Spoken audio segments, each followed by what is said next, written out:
The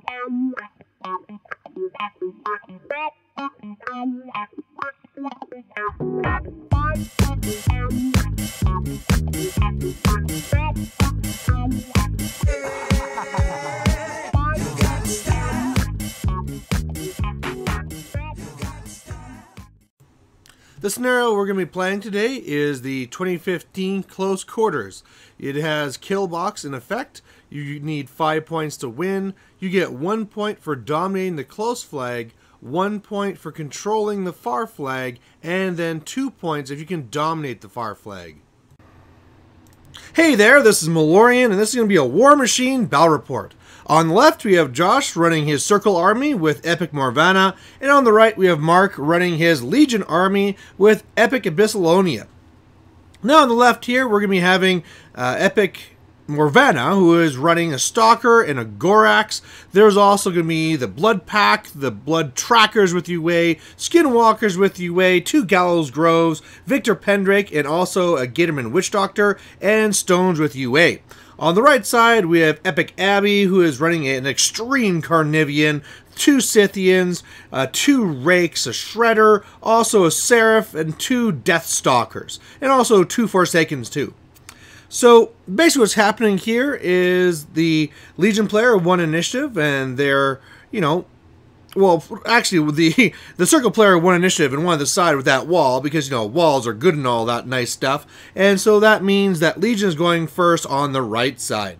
Now, this river in the middle is going to be kind of interesting. Now, there's lots of Pathfinder on both sides, but the most interesting thing here is going to be the way that this actually works out. Epic Abby really wants to get in there, explode, kill things, and then be up in attrition, but Epic Morvahna is perfect for absorbing that. So what's happening here is Epic Abby is going up and putting up Fortify up onto the Extreme Carnivian, and then also putting out some spiky growth there as well. The Seraph is going to keep on falling off the base, but you can see where it's supposed to be. He does a little bit of tenacity here on his Rakes because, defense 16 is kind of a big deal. The Forsaken are going to go up and pull off the Fury, and he's going to kind of be waiting there. Now we're on to the Circle side. By the way, the Blood Pack is making a prey of the bottom Scythian. There's one just really on either side of the Carnivian. It's kind of a little bit hard to see from this, but really he's just moving on up there, putting out Fog of War, and then also Carnivore he got put up as well. The whole, Fog of War thing, that's not going to do too much with the concealment, but it's going to do a little bit, so he has it up here for now. He was out of range to zombify the Blood Tracker, so unfortunately he missed out on that. It's one of those order of activation things that catches sometimes. But either way, now it's back to Legion turn 2, and he's going to try and consolidate and try and shoot down some of these Blood Trackers. So the Seraph went up, and it's going to be shooting down some of these guys. Also slipstreamed up the Rake a little bit closer. You can see the proxy base there, but it actually shoots down 4 Blood Trackers, so that kind of hurts. I mean, of course, it's Epic Abby, so she can always bring him back, but now the Rake is going to get right into there. If nothing else, just to slow things down.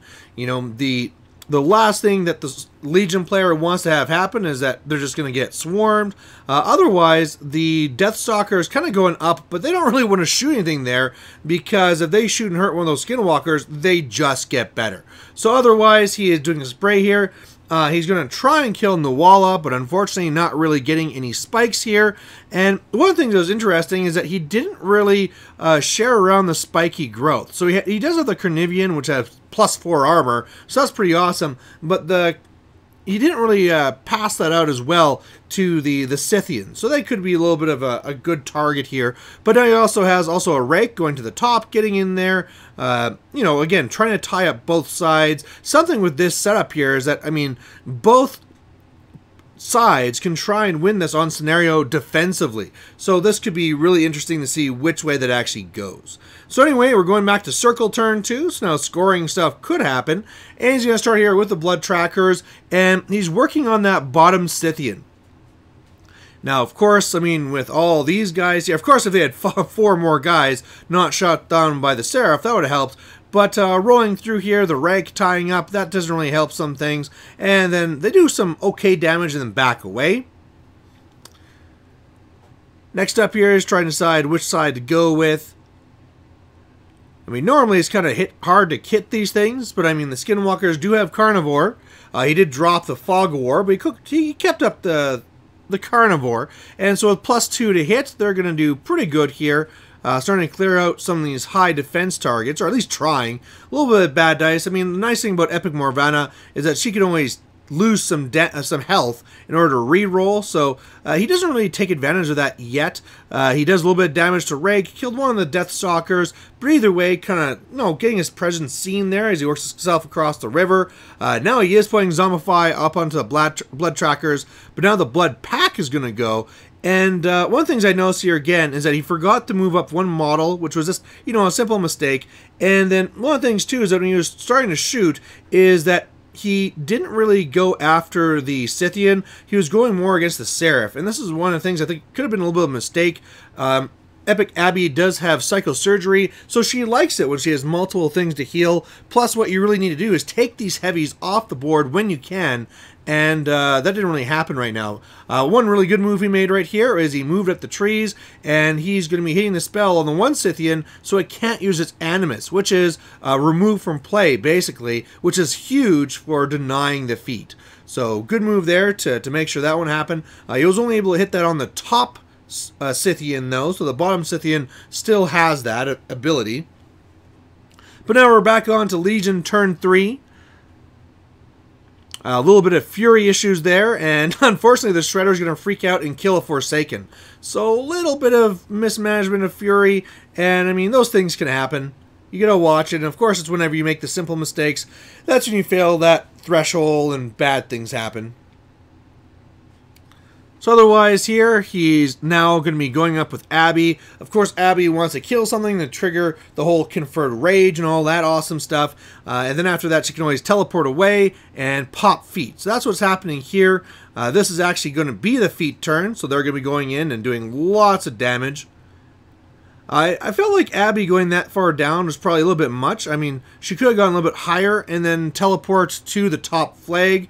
But getting kind of more of a push on this. I mean, you don't want to get to your flag just to find out that you gave up the other one. So we'll see which way this goes. The Rake doing a little bit of killing. Then the Seraph coming in here and trying to do stuff. But, the Seraph isn't exactly a killing machine. But, after 4 focus, gets 2 models down. So that's something. The Shredder is going to be going now, but remember it did Frenzy, so it's going to go and kill a model, and then after we're going to realize what happened, and it's going to go back to where it was. So just know that that is going to be corrected. Yeah, there he goes. So now he's going to be going with the one Scythian on the top. I mean, another thing you wanted to kind of do against Epic Morvahna is try and wipe out entire units, because then you can't bring them back. So that could be another reason why in this it'd be better to be focusing on the top of the board and trying to wipe out the entire Skinwalker unit. But either way, he's coming here to kill a little bit here. I mean, he did get kind of some pretty bad rolls there with the first one, but now the second Scythian coming in, killing off some more guys. I mean, I guess that's the one you want to go, because that's the one that has the Animus. So now those Skinwalkers that one killed just don't have anything that they can't come back. So that's pretty good.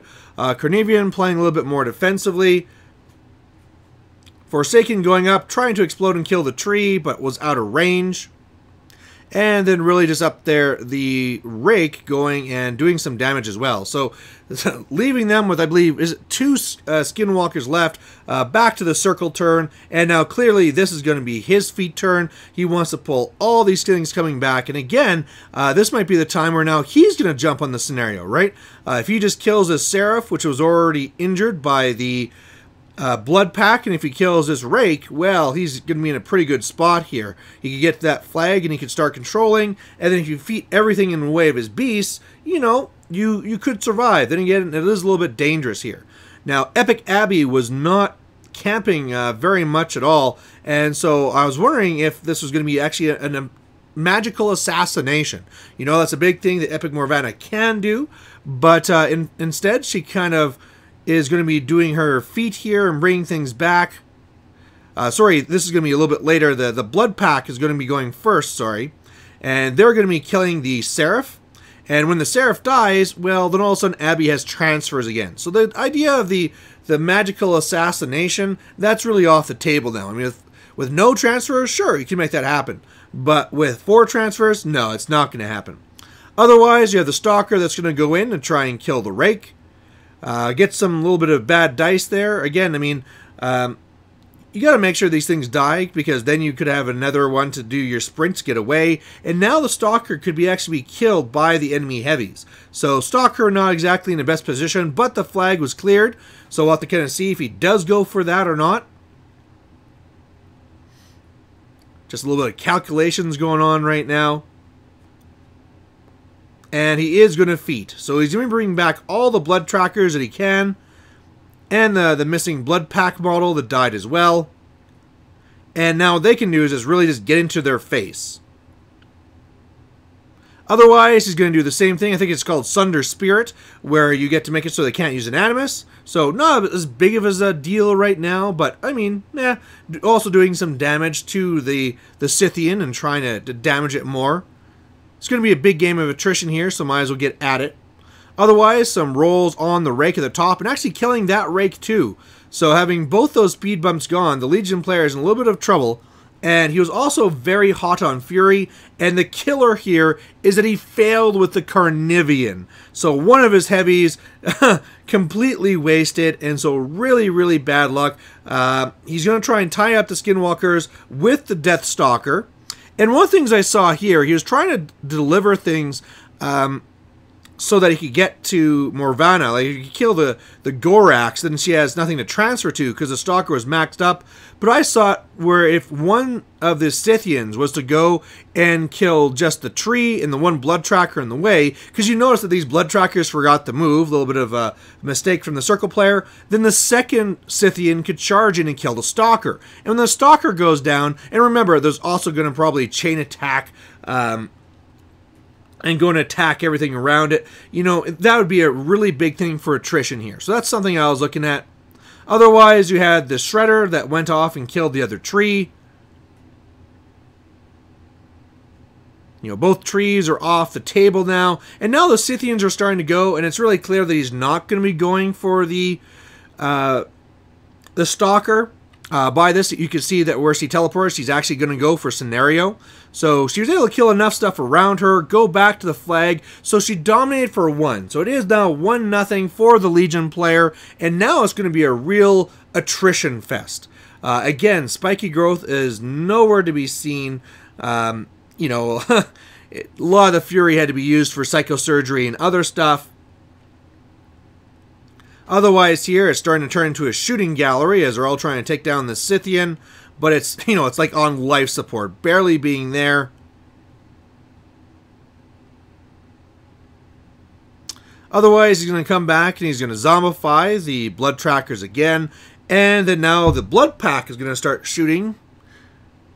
And, you know, they have the whole assault and battery thing, so they can shoot and then move and charge. So they're going to be kind of going after the Scythian, which is their prey, and charge and try and deal with that Shredder as well. So he's shooting. A couple of charges on this Shredder just to make sure it goes away. And the Shredder's dead, so there's tenacity off the table. That's a bigger deal when you actually have the rakes, but still, you know, right now, every model's going to count, and you're going to start seeing how things are starting to turn against the Legion player here. I mean, now there's a Scythian down, there's another heavy. There could be a straight charge now from the Stalker onto Abby. It looks kind of long, but he decides then to go after the Carnivian instead.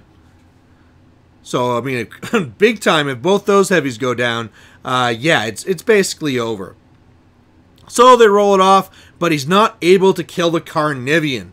So he's going to dominate again. It's now 2-0 as far as the scenario goes. And now he just really needs to kill that Stalker, slow things down, get his other Scythian back over here, and then go and basically dominate again to make it to 3 points. And really press that up. So Abby's going to go up, and she herself is going to kill the Stalker, siphoning up one of its fury. And then he's going to go with the Death Stalker, and this is where he realizes that he forgot to teleport back to the flag. So a big, big, big mistake, something that can hugely cost him. And because, I mean, right now, she's just standing there. She has some transfers, but everything's there. So he's going to be going with the Carnivian just to kind of get in the face, get in the way, did the assault because, hey, charges are free, and then you get that free spray, killed a couple of stuff. Otherwise, the Scythian really just ran over just to get over here, and now we're on to the Circle player. Now, the funny thing about this turn is that we're really tight on time now. I believe he had 2 minutes left, so he measures the kill box, moves Morvahna, and then actually moves her, so she's kill boxing herself. So at the end of the turn, it's actually 4-0. The Legion player does a little bit of rolls, but all he has to do then is bring Abby back, and then he wins by scenario 5-0. So kind of some key mistakes at the end, but again, that's what happens when it comes down to time. The Circle player was down to 2 minutes, the Legion player was down to 5 minutes. You start trying to play fast, and that's where mistakes are made. And luckily, they each make their own mistakes, but it's the scenario that takes it in the end. So overall, I do believe it was a matchup that favored the Circle player, as they can really absorb the charge. Of course, you know, the Scythians with their remove from play are a big deal, but that Sunder Spirit can really help mitigate that. I believe one of the things that could have helped the Legion player early is to make sure the play you do for Abby is just to upkeep Fortify and then recast up the spiky growth onto the 2 Scythians while the Carnivian casts it himself. And then you got, you know, 2 armor 20s and then a 22, and you really just kind of like force your way through and grind things out. But either way, it was a really interesting game to see, and hopefully you guys like watching it. Alright, bye.